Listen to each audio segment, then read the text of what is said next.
enregistre. Oui, non? Bonsoir tout le monde et bienvenue à cette réunion virtuelle du 10 janvier 2022. De raison, les nouvelles consignes dues à la COVID nous ne permettent pas de le faire en présentiel, mais on le fait via vidéoconférence et le tout sera diffusé dès demain sur YouTube. Vous n'aurez qu'à suivre les liens qui seront sur le site Facebook ou le site de la municipalité.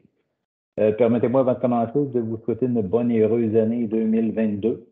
Il est encore temps, on est encore à la moitié du mois. Donc, je vous souhaite à tous de la santé, du bonheur, plaisir, puis bien sûr une fin probable à cette pandémie.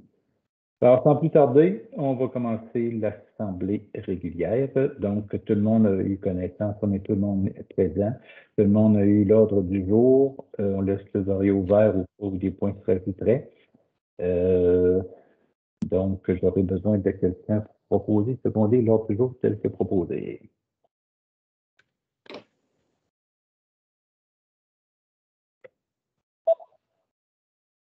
Excusez-moi, petit intermède. On est rendu aux finances, les comptes à payer. Donc, Marie-Ève, je te laisse la nomenclature des comptes à payer pour. Il y a des comptes là-dedans, il faut dire, du mois de décembre qu'on avait déjà autorisé le paiement avant, mais en mentionnant bien sûr les coûts qui allaient être. On a fait la nomenclature ce soir, ainsi que les comptes du janvier 2022. Marie-Ève. Monsieur le Président, juste une petite question, c'est-à-dire qu'on ne va pas procéder à l'adoption du procès-verbal du mois de décembre d'abord? Ah, excuse-moi, je vais sauter une. Je pense qu'on a sauté quelques oui, tu as raison, j'ai sauté, excuse-moi, j'ai sauté une page. Donc, excusez-moi, on a eu les procès-verbaux de décembre, effectivement, celui du 6 décembre et celle de la réunion spéciale pour le budget du 20 décembre. Donc, vous avez tous les connaissances des procès-verbaux. Donc, vous aurez besoin d'un proposeur secondaire pour accepter les procès-verbaux du 6 et du 20 décembre 2021. Jocelyn Claire. D'accord. Je m'excuse, on revient au compte à payer. Donc, Yves, je te laisse en faire la nomenclature. Oui, alors on a Bureau Pro citation pour un montant de 7 208,66, Hydro-Québec 5 037,2, MRC de Montmagny 6 402,54, Aventis Coopération 828,86, Receveur général du Canada 3 767,96, Revenu Québec 9 721,92, Retraite Québec 567,92, SMB Incorporé 119,53, Xerox 640,8, Poste Canada 155,96, REM Incorporé 4261,52, Publicité Plastique Blais 43,69, Propane GRG 2675,29, Métal LPL enregistré 463,34, Gestec Environnement 10 221,28, Concassé du Cap 389,25, CMP Maillé 7 473,38, Régie Lillet Montmagny 2 267,45, l'Arestop 479,41, Énercycle 3 798,44, Entreprise Gilbert Cloutier 1218,74, ABA Construction 4657,55, Génératrice Drummond 1174,73, Environex 210,69, Yannick Savard 495, Belle Mobilité 119,50, Animation Catag 333, Produits Novaco 92,14, Base 132 826,67, Tarif Innovation 7503,73, Ken Lamar 516,10, Génie Plus 9335,97, Réal Brochu 344,93, ABCP Architecture 14 466,15, Martin Turgeon 5708, Isabelle Mercier 4 972,24, Benoît Guimont 6 038,88, Olivier Martineau 3 160,50, Jonathan Blouin, 4 376,32. Garage André Aubé, 16 423,80. Rénal Beaulieu, 9 751,50. Denise Lemieux, 1171,36. Extincteur Montmagny, 29,84. Ghislain Vézina, 7 795,31. EMS Infrastructure, 1488,64. Solde PAC, 496,69. MS2 Contrôle, 712,30. Système TI, 655,18. Visa, 731,83. Service incendie, 3273,69. Les comptes 2022, on a TELUS pour 342,5. Transbélimont, 8 989 $. Walter Cluer, 2426,55. Déneigement Ferme Galibois, 2471,96. Pièces d'auto GGM, 250,74. CIM, 5518,80. Coca, 292,47. Concassé du Cap, 7248,77.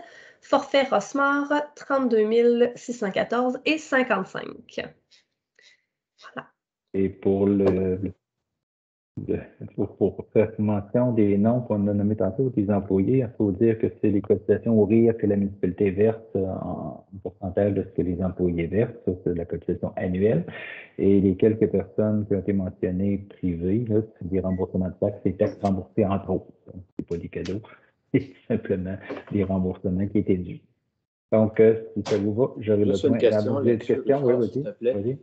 La cotisation de Transbélimont de 8 989 $, c'est pour l'année 2022, sans doute, hein, parce qu'on l'avait versé en 2021. Oui. OK, exactement. On la verse au complet au mois de janvier. C'est bon. Oui. En fait, elle a déjà été versée dans le mois de décembre. C'est-à-dire qu'elle est payable en janvier. Est-ce qu'il y a d'autres questions concernant les comptes? Il y aura une petite correction là, quand on parle de publicité Plastic Blaze, c'est le logo pour le 350e et non le 375e. Oui, ça passe vite. Hein? Oui. 25 ans, de fait. Donc, ça va pour les comptes. J'aurais besoin d'un proposeur de secondaire pour accepter les comptes tels que présentés. Merci. Nickel. Donc, comme je le disais en début de réunion, la tenue des séances de conseil municipal pendant la crise de la COVID, considérant que les différentes mesures prises par décret et arrêtés ministériels en lien avec la pandémie de la COVID 2019, considérant l'arrêté ministériel numéro 2020-29, daté du 26 avril, la ministre de la Santé et des Services sociaux propose que toute séance peut se tenir à l'aide de moyens permettant à tous les membres de communiquer immédiatement entre eux, considérant que selon ce même arrêté, lorsque la loi le prévoit, qu'une séance doit être publique, celle-ci doit être publicisée dès que possible par tout moyen permettant au public de connaître la teneur des discussions entre les participants et le résultat des délibérations des membres, considérant que dans l'intérêt public et pour protéger la santé de la population, des membres du conseil et des officiers municipaux, que la présente séance soit tenue à huis clos et que les membres du conseil et des officiers municipaux soient autorisés à y être présents et prendre part, délibérer et voter à la séance par téléconférence, et qu'il y a eu un avis public qui a été publié à cet effet le 7 janvier 2022. Donc, on n'a pas le choix de proposer, de seconder que la réunion soit tenue par vidéoconférence et à huis clos, tel que ce soir. Et comme je le disais tantôt, dès demain, la réunion sera diffusée sur le site de la municipalité. Donc, qui propose et qui seconde? On espère qu'on ne fera pas toute l'année avec ça. 5.2, élection partielle au poste numéro 6, considérant que la démission de Mme Marie-Ève Lampron comme conseillère au poste numéro 6, le Conseil déclare que des élections partielles auront lieu le 3 avril prochain. Toute personne intéressée à déposer sa candidature peut venir chercher le formulaire nécessaire et le déposer entre le 11 et le 25 février 2022. La remise du formulaire ainsi que le dépôt de candidature se feront au bureau municipal sur rendez-vous, et ce jusqu'à ce que les mesures sanitaires permettent la réouverture du bureau au public. Tous les détails en lien avec les élections partielles seront disponibles sur la page Facebook de la municipalité ainsi que dans le journal Le Vertelet. Donc, tout va être mentionné. La procédure normale selon le directeur de l'élection. C'est plus d'intérêt public et non pas une résolution. 6.1, approbation des salaires pour 2022 pour le service incendie, les premiers répondants, la directrice adjointe et le conseil municipal. Donc, le comité des ressources humaines a analysé les échelles salariales. Nous avons convenu de différentes hausses considérant soit les services rendus, soit les tâches, ou les responsabilités, puis l'appréciation du rendement. Donc, ce soir, nous allons approuver les échelles salariales qui sont publiées effectivement dans le Berthollet ou dans le site de la municipalité dès demain. Et j'aurai besoin d'un proposeur secondaire pour approuver l'échelle salariale 2022 des employés de service incendie, les premiers répondants de la directrice adjointe ainsi que le conseil municipal. Ça va? C'est des proposés secondés. Avis de motion et présentation du projet de règlement numéro 343 imposant les taxes pour l'année 2022. OK. Donc, j'aurais besoin de quelqu'un pour faire l'avis de motion. À une séance ultérieure du conseil municipal sera adopté le règlement numéro 343 imposant les taxes pour l'année 2022. À la demande du président de l'Assemblée, le secrétaire présente à l'audience le projet de règlement. Des copies du projet sont disponibles sur le site web et au bureau municipal pour consultation. Présenter éventuellement. Ça a été proposé, oui? Oui. 6.3, embauche de M. Pierre-Olivier Bélanger à titre d'inspecteur municipal et chargé de projet. Considérant que de nombreux projets sont en cours au sein de la municipalité, considérant qu'une personne dédiée à ceux-ci est maintenant nécessaire en raison de la charge de travail, considérant que M. Bélanger était engagé par la MRC de Montmagny afin de desservir entre autres les municipalités de Berthier, et à raison de 3 jours et demi par semaine à titre d'inspecteur municipal, et ce depuis février 2020. Considérant que la municipalité est satisfaite de son travail, considérant que les termes du contrat de travail ont été négociés et approuvés par M. Bélanger et la municipalité, j'aurai besoin d'un proposeur secondaire pour procéder à l'engagement de M. Pierre-Olivier Bélanger au poste d'inspecteur municipal et chargé de projet à plein temps à partir du mois de février 2022 et d'autoriser le maire, bien sûr, et l'autorité générale à signer le contrat de travail. Je propose 10 secondes. C'est fait. 6.4, dragage de la marina. Considérant qu'un dragage dans l'enceinte de la marina de Berthier-sur-Mer est requis cette année, considérant que l'émission du certificat d'autorisation nécessite que la municipalité de Berthier-sur-Mer atteste que la réalisation du dragage ne contrevient à aucun règlement municipal, j'aurai besoin d'un proposeur de secondaire pour attester que la réalisation du dragage ne contrevient à aucun règlement municipal. C'est clair. 6.5, nomination de 2 représentants de la municipalité au sein du conseil d'administration de la corporation touristique. Donc, la corporation touristique doit être constituée de 9 membres, dont 2 d'entre eux doivent être des représentants de la municipalité. Alors, nous avons décidé, nous avons proposé secondé de nommer Mme Chantal Godin ainsi que M. Mario Quentin à titre de représentant de la municipalité au sein du conseil d'administration de la corporation touristique pour le minimal d'1 an. Alors, qui propose et qui seconde, sauf bien sûr Mario et Chantal.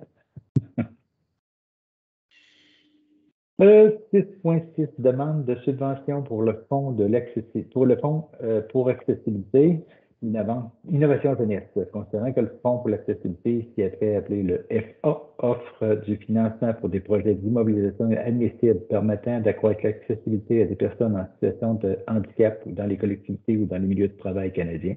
Considérant qu'une subvention a été demandée au FA pour l'achat d'un lève personne amovible, FPPP2S, portable Pro Pool 2, au montant de 9 725 afin de permettre aux personnes à mobilité réduite de profiter de la piscine et de la municipalité. J'ai besoin d'un proposeur secondaire pour autoriser Mme Maria Blanc-Tron, directrice générale et secrétaire, à signer tous les documents relatifs à la subvention. Je propose 10 secondes. C'est fait? Oui. 6.7, mandat d'ingénieur. Comme vous le savez, le salaire déposé est non conforme aux normes pour les édifices publics. Donc, nous avons mandaté 2 firmes d'ingénieurs.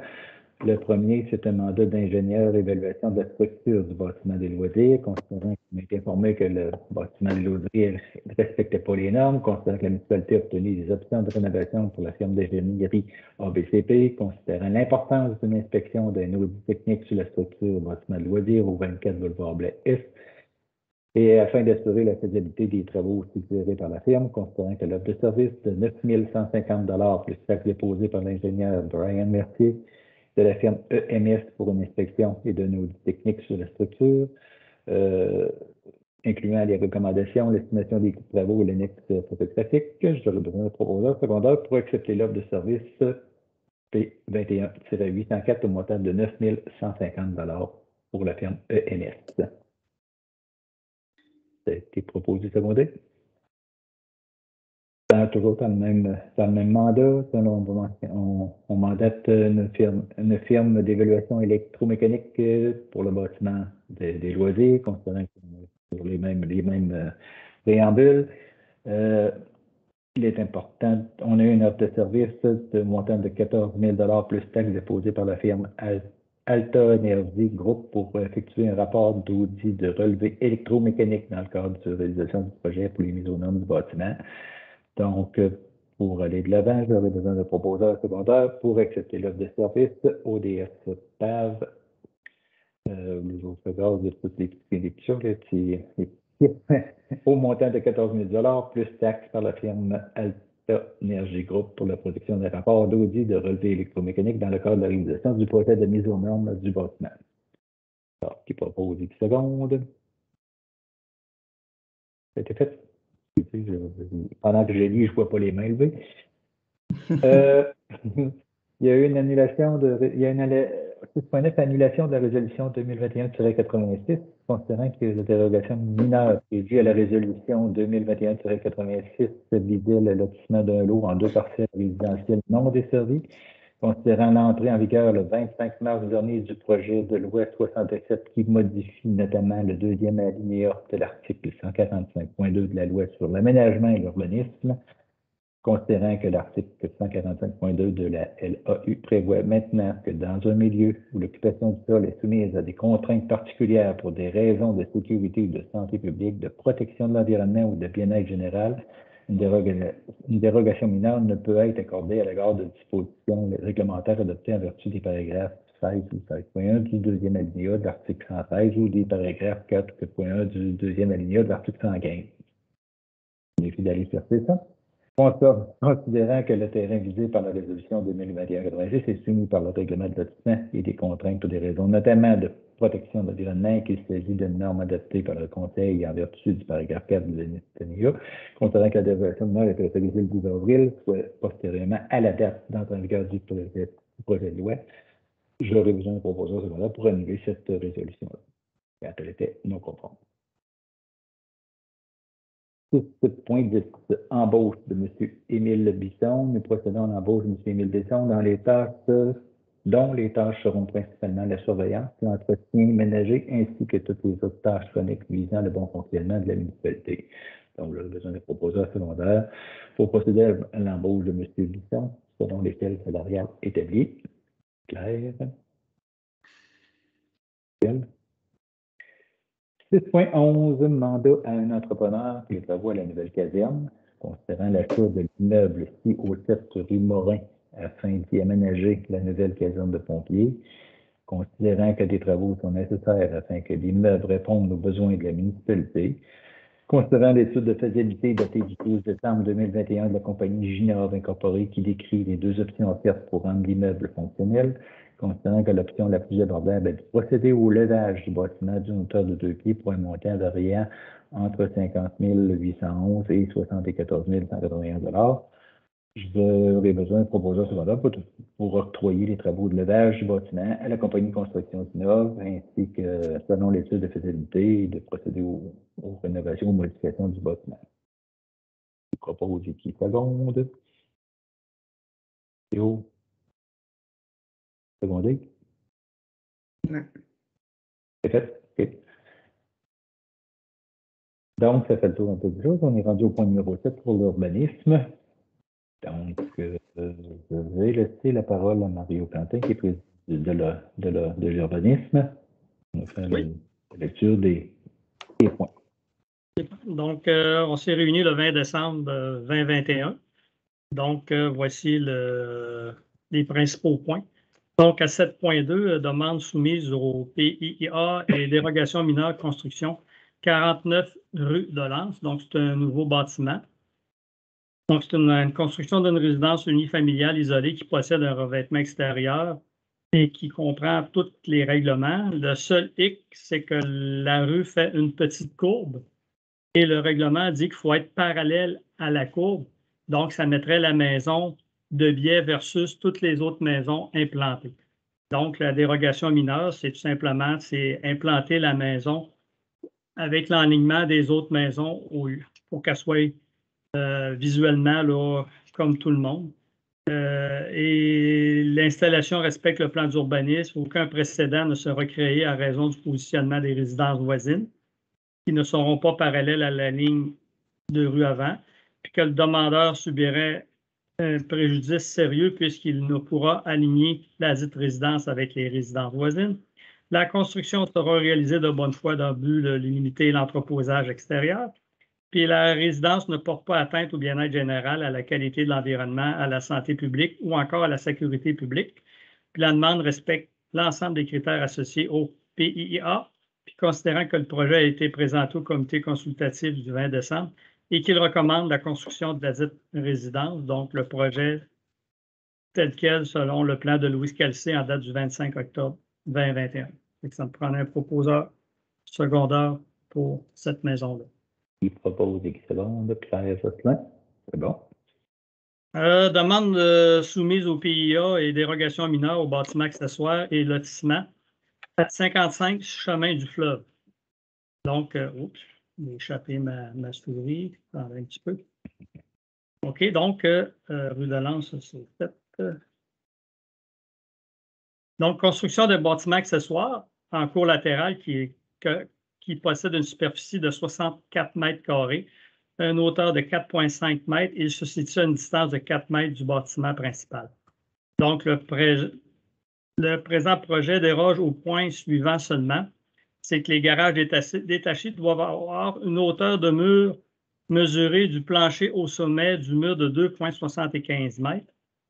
Entendu que la construction respecte le plan d'urbanisme, entendu que l'acceptation de la demande ne semble pas causer de préjudice aux propriétaires voisins, plus que la hauteur totale du bâtiment accessoire respecte la norme, puis considérant que la distance entre le bâtiment principal et le bâtiment accessoire est un critère qui possède une valeur importante en raison de la protection contre les incendies, considérant que la construction projetée ne porte pas atteinte au bien-être général, à la qualité de l'environnement, à la santé publique ou à la sécurité publique, considérant que la construction sera réalisée de bonne foi et que ça respecte l'ensemble des critères associés.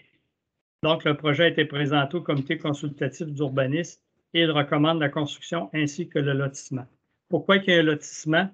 C'est que le propriétaire a 2 terrains côte à côte, donc il va tasser la ligne sur l'autre terrain pour justement avoir l'espace nécessaire pour bâtir le nouveau bâtiment. Ce qu'on dit, c'est que le mur est 0,5 mètres plus haut que la norme, mais le toit, le total du bâtiment ne dépasse pas ce qui est permis. Tout simplement pour permettre d'avoir une plus grande porte de garage. Puis les portes de garage sont très high-tech,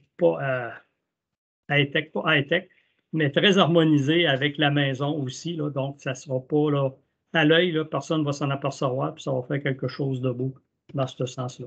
C'est un projet, ça, qui avait été présenté selon le plan de Benoît Théberge. C'est ça que le lot voisin appartenant au demandeur soit loti de manière à respecter les normes. C'est un projet qu'on avait refusé à un moment donné parce qu'il était trop haut, trop grand, trop proche. Il était tout trop. Aujourd'hui, ben, il s'est mis réellement dans les normes, simplement. Fait que juste sauf la hauteur des murs. Fait que le comité a accepté le projet de M. Théberge en date du 1er décembre, qui nous a présenté le 1er décembre. Donc, qui propose et qui seconde? Chantal? Demande soumise au PIA et dérogation mineure au lotissement, 95 boulevard Blais-Ouest. C'est 95 boulevard Blais-Ouest, OK. Donc, c'est la 132 du côté ouest de la municipalité. C'est soustraction de 943,5 mètres carrés d'un lot résidentiel pour la création de 2 lots résidentiels qui aurait une superficie respective de 1699 et de 1877 mètres carrés. Tout ça dans le but de permettre d'avoir 2 terrains. Écoutez, là, il y a tellement de... Bon, je n'ai pas touché, j'ai touché un petit piton que je ne devrais pas. Excusez. OK. C'est ça. En fin de compte, on constate que le projet respecte ce qui est déjà présentement en vigueur dans ce coin-là. Les maisons sont plus reculées.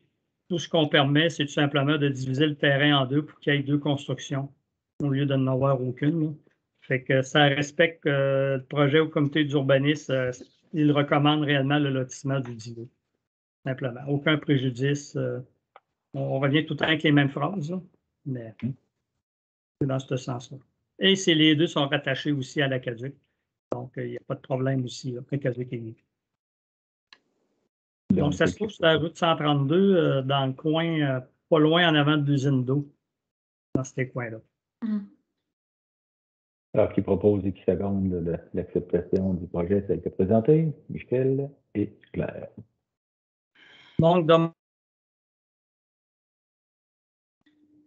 on t'entend plus, Mario. DPG Saint-Piton, excusez.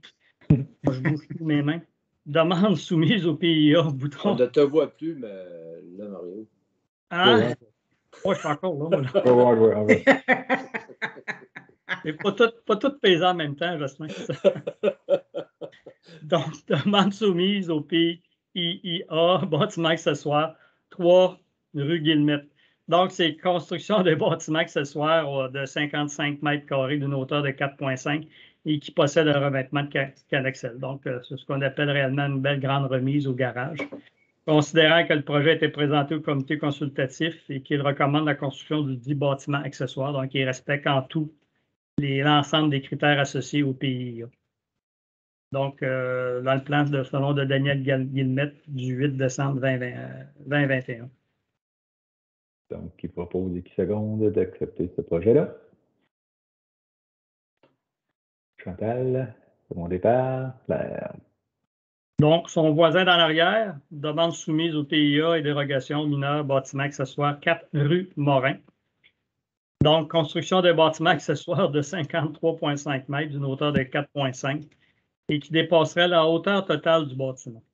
Je vous explique, la maison, c'est les anciennes maisons aussi que la toiture est plus plate, pas trop d'angle.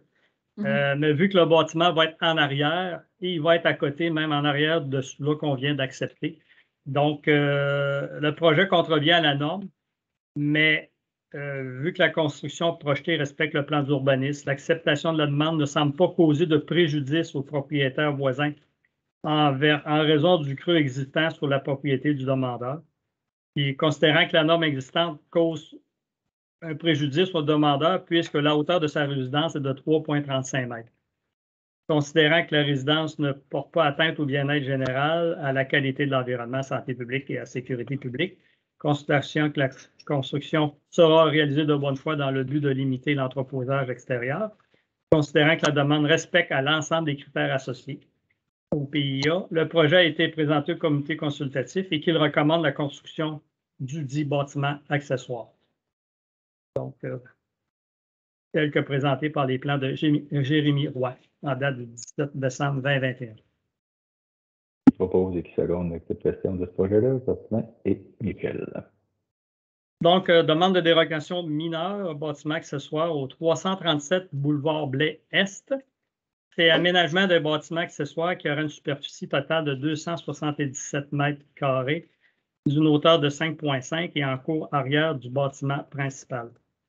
Le projet présenté déroge au point suivant. Donc, un garage détaché peut avoir une superficie maximum au sol de 100 mètres carrés pour un terrain ayant une superficie de 6312 mètres carrés. Un garage détaché doit avoir une hauteur totale de 4,5 mètres sans jamais dépasser la hauteur du bâtiment principal. La hauteur principale des murs mesurée du plancher au sommet du mur est de 2,75 mètres. Considérant que la construction projetée respecte le plan d'urbanisme, considérant que le bâtiment existe depuis plusieurs années, L'acceptation de la demande ne cause pas préjudice aux propriétaires voisins en raison de la présence de la végétation existante, ainsi que la pente naturelle du terrain qui camoufle le dit bâtiment. L'entrée en vigueur du projet de loi 67, loi instaurant un nouveau régime d'aménagement dans les zones inondables des lacs et des cours d'eau, octroyant temporairement aux municipalités des pouvoirs visant à répondre à certains besoins ou modifiant certaines dispositions qui empêchaient. Il va manquer 2-3 mots. La résidence ne porte pas atteinte au bien-être général. L'aménagement sera réalisé de bonne foi.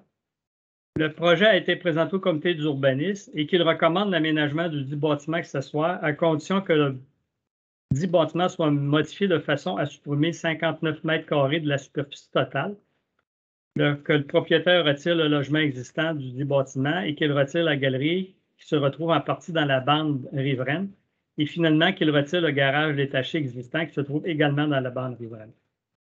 Donc, ce que je propose au conseil, c'est d'accepter sous certaines conditions ce projet, que le propriétaire retire le logement existant dans le dit bâtiment, qu'il retire la galerie qui se retrouve en partie dans la bande de protection riveraine, et finalement qu'il retire le garage détaché existant qui se retrouve également aussi dans la bande riveraine. Donc, c'est ça. Donc, puis tantôt, on a passé une résolution pour défaire une résolution. C'était en lien aussi avec ce terrain-là aussi qu'on pouvait permettre, on avait permis un lotissement, mais il y a eu un décret justement que j'ai parlé tout tantôt. Le décret a défait en fin de compte la résolution que la municipalité a fait. Donc, ça nous oblige que si le monsieur veut se construire, bien, que le bâtiment accessoire soit plus résidentiel, et on y met des conditions qui dépassent la galerie qui est en bande riveraine, en fin de compte, qui libère la bande riveraine et que ça soit non résidentiel là, pour le moment. Les conditions que tu nous proposes là, est-ce qu'elles vont être exécutées avant la construction? Non. Parce qu'il faut qu'il reste à quelque part. Il habite présentement cette maison-là. Tant que sa maison va être construite. OK. C'est ça. Elle va devenir garage tant que sa maison va être construite. Ben, elle va devenir, je ne dirais pas garage, elle va devenir bâtiment accessoire tant que sa maison va être construite. Donc, qui propose et qui seconde d'accepter le projet. Juste pour dire que c'est pas comme un. Est-ce qu'il va y avoir préjudice pour d'autres? C'est que le décret va nous interdire de faire du lotissement. Donc, cette chose-là ne reviendra pas là, dans le futur pour nous autres. Là. Je pense que ce qui est important aussi de dire qu'on ne rouvre pas une porte à d'autres éventualités dans ce sens-là. Il faut plutôt la fermer. Oui, là, ça va tout simplement la fermer. Oui. Donc, qui propose et qui seconde? Claire? Moi, je propose, mais il restera qu'il faudra que la municipalité soit vigilante pour que ce soit respecté. Il y a des conditions pour que ça ne devienne plus une maison. Là. Oui, absolument. Je suis bien d'accord avec toi aussi. Que le bâtiment accessoire devienne vraiment un bâtiment accessoire. Tu n'as pas d'eau au poêle, au frigidaire. Tu n'as pas droit à tout ça là, dans les accessoires. Peut-être un frigidaire. Oui, mais pas sous forme de cuisine. Là. Il n'y a pas ce pouvoir de toilette dans un bâtiment accessoire. Ouais. 7.8. Demande soumise Il faudrait quelqu'un pour appuyer, par contre. Je pense que demande soumise au PIA et dérogation mineure au bâtiment principal, le lot 6 431 546. En fin de compte, je vous situe, c'est le lot qui est sur la rue Guillemette et la 132, en fin de compte, le boulevard Blais qui est disponible. Donc, c'est construction d'une résidence multifamiliale sur un lot d'angle qui posséderait une marge de recul avant minimale de 6,78 mètres et une marge de recul de 5,88 dans la seconde cour avant et une marge de recul arrière de 6,07. Donc, le projet déroge au point suivant.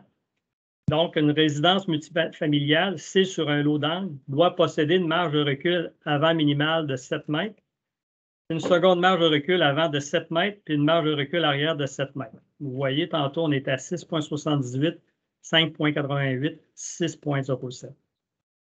Considérant que l'installation respecte le plan d'urbanisme, c'est-à-dire une affectation à densité élevée, donc c'est un 6 logements, considérant la superficie du terrain disponible sur le coin de la rue du boulevard Blais et la rue Guillemette, considérant que les stationnements doivent se trouver en cour arrière et que l'orientation sélectionnée faciliterait l'accessibilité en cour arrière, considérant, ça c'est important, que les 3 arbres le long du boulevard Blais Est serviront d'écran le long de la route. Il pourrait la virer de côté, mais on couperait des arbres pour respecter certaines marges. Fait qu'on aimait mieux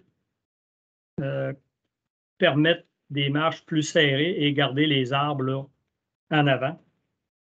Considérant la hauteur du HLM, du centre des loisirs et de la résidence site au 29 et 31 boulevard Blais-Est, considérant que les normes actuelles causent un préjudice aux demandeurs en raison de la superficie restreinte du lot, la présence des espaces verts, la largeur restreinte de la section de la rue Guillemette existante, puis considérant que l'acceptation d'une telle demande ne semble pas causer préjudice aux propriétaires voisins en raison de l'augmentation du nombre de cases de stationnement, de la vue vers la cour arrière de la résidence sise au 29 et 31, boulevard Blais-Est, et de l'harmonisation avec la ligne de rue avant, puis considérant que la demande respecte l'ensemble des critères associés au PIA, la construction sera réalisée de bonne foi, qu'elle impactera en rien la sécurité publique, la sphère environnementale ainsi que la sécurité publique. Excusez, il est proposé, appuyé et résolu unanimement d'accepter le projet, le tout tel que le plan de Luc Tremblay en date du 6 mai 2021 et du plan d'implantation d'Étienne Canuel daté du 9 décembre 2021, sous condition que les 3 arbres se trouvant en bordure du boulevard Blais-Est soient conservés en permanence. Donc, qui propose et qui seconde le projet tel que présenté avec les conditions? Et c'est un projet qu'on a demandé certaines modifications dans le cours de l'été, mais on a proposé quelque chose qui n'était pas permis par la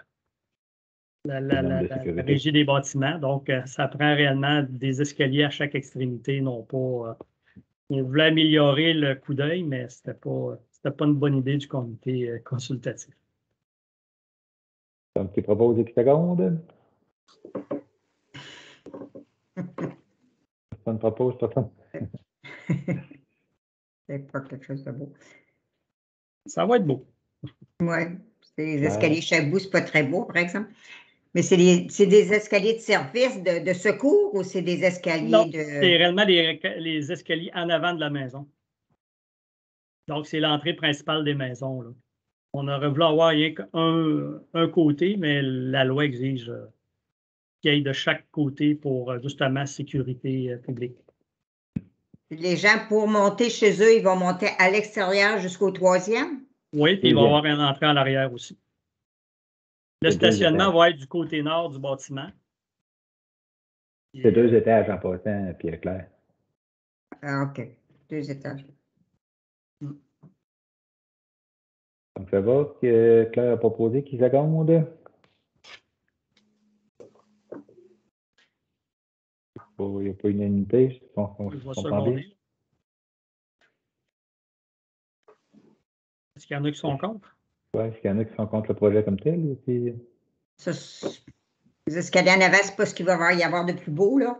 Ce ne sera pas une... C'est peut-être pas le fait d'être contre, c'est juste le fait de voir un bloc à 2 étages sur le coin de rue de maisons résidentielles, je ne sais pas. Je remarque dans ce secteur-là, comme disait Mario tantôt, c'est André Guillemette, HLM la HLM est de l'autre côté, puis il y a un autre immeuble de logement. Donc, c'est un secteur pratiquement de deux.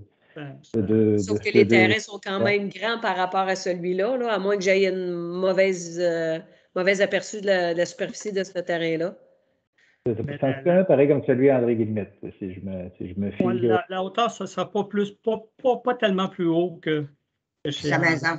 Oui, parce qu'elle est déjà haute, sa maison, à André Guillemette. Ça ne sera pas plus haut. Parce que dans le premier projet, on avait tout en considération la hauteur, le voisinage. Je pense que. Puis on a demandé certaines modifications, justement. L'orientation faut pas rentrer sur le boulevard Blaise, puis on rentre par la rue Guillemette. Une question de sécurité aussi, et aussi d'apparence pour que ça soit, au moins tant qu'on va passer ça à 132, ça soit combien de logements, ça, Mario? C'est 6 logements. Et le stationnement, il est suffisamment grand? Oui. Oui, ça respecte les normes. Même, il y en a qui ont dit tant que ça, c'est, je pense que Pierre-Olivier l'a dit, c'est 1,5 par logement. Je pense qu'il y a 9 cases de logement. De De stationnement? Oui, de stationnement, excuse. Il va y avoir de la place à mettre la neige? Aussi, au pire aller, il y a Choriron, là, c'est leur responsabilité de. Il reste encore de la place en arrière.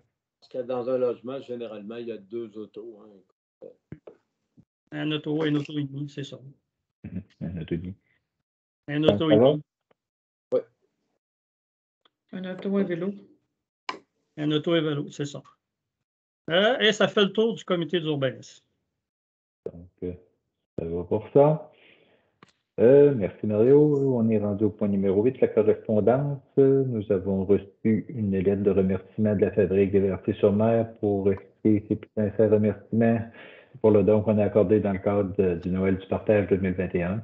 On a remercié leur a permis de distribuer des paniers de Noël à des familles dans le besoin de notre municipalité. Donc, merci de nous dire merci.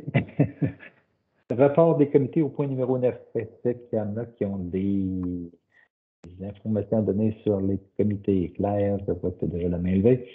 Oui, moi, je veux rappeler aux gens que la bibliothèque est ouverte avec les conditions de distanciation, de masques et de... Il n'y a pas beaucoup de monde à la fois qui viennent, donc on peut garder la bibliothèque ouverte pour le moment. En tout cas, là, tant que le gouvernement ne nous obligera pas à la fermer, mais là, ça pourrait être correct. Puis je voudrais rappeler aux gens que dans le Berthollet, il y avait l'annonce des potées fleuries. La photo était en noir et blanc, donc c'était pas très invitant. Fait qu'on va la repasser en Facebook pour que ce soit plus alléchant.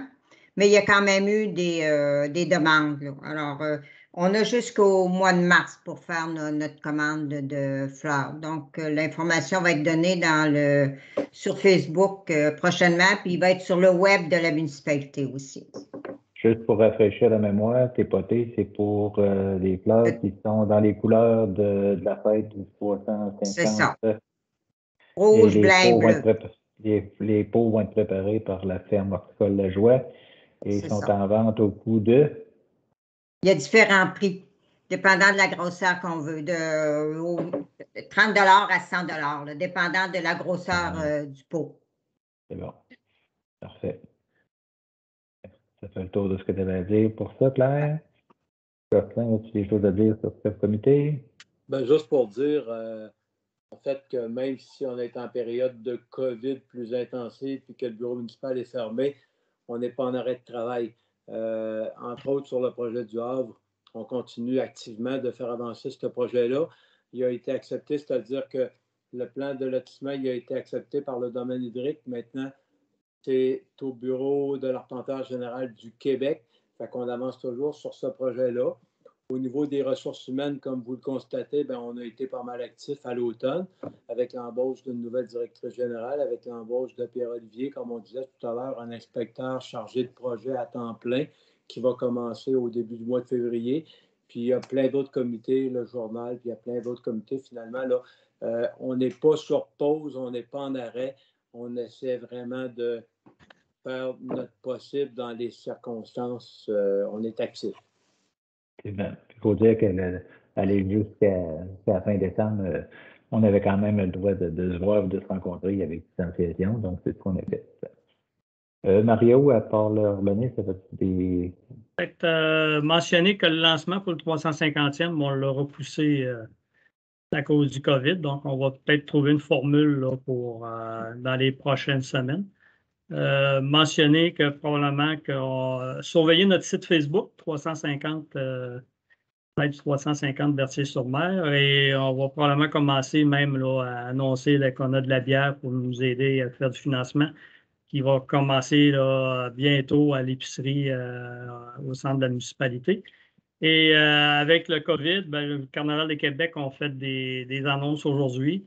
Fait que nous autres, notre fête d'hiver, on va la mettre sur la glace là, en attendant là, quelques semaines avant de savoir si On prend une pause. On verra si on la fait plus tard au mois de mars. Là. Je pense que on veut être, avant d'investir des sous, on veut être sûr au moins d'être capable de l'utiliser à temps plein. Si je me suis habituellement, l'autre bout, c'est Chantal ou c'est Michel? C'est Michel. Michel. Non, alors pour moi, c'est beau. C'est beau. Bon. Et Chantal? Ben moi, Jocelyn a dit grosso modo ce que je pensais aussi. Là, on n'est pas sur pause. Les comités ont continué à être actifs. Et puis, comme Mario a dit, là, la fête d'hiver, elle est sur pause présentement. Malheureusement, je n'ai pas pris connaissance de ce que le Carnaval de Québec a annoncé. On était un petit peu notre comité de la fête d'hiver en attente de voir ce que le Carnaval avait fait. Mais Mario, je ne sais pas si tu peux... En fin de compte, ils ont tout annulé les spectacles musicaux. Tout ce qu'ils gardent, OK. c'est quelques activités extérieures, Ouais. tout simplement. OK. Plus actif le sport que l'intérieur. Fait qu'on est en attente, là, on ne sait pas. Il n'y a pas de date d'arrêté pour le mois de mars, là. On est stand-by. On est censé avoir une conférence cette semaine de M. Legault. On va voir ce qu'ils vont nous sortir. On prévoit qu'en février, ça devrait, le taux de malades devrait diminuer. On espère que ça va aller dans ce sens-là pour être capable de finir par faire quelque chose. Donc, à suivre. Donc, ceci dit, en passant, je voulais juste spécifier aussi si les gens, là, si on est toujours en vidéoconférence, si les gens ont des questions à poser, je vous invite à le faire en écrivant info@commercial-berthier-sur-mer ou par écrit et adresser vos questions, puis on pourra les lire et répondre du mieux qu'on peut lors des prochaines séances à venir. Sinon, ben, quand on sera à nouveau en présentiel, bien sûr, vous pouvez venir nous rencontrer. Ça nous fait toujours plaisir de vous voir, sauf qu'on n'a pas le choix. Ceci dit, on est rendu, on a épuisé ce qu'on avait à dire sur l'ordre du jour, donc je déclare officiellement la clôture de l'Assemblée. Merci, puis bonne fin de soirée. Merci. Bonne soirée. Arrêtez l'enregistrement.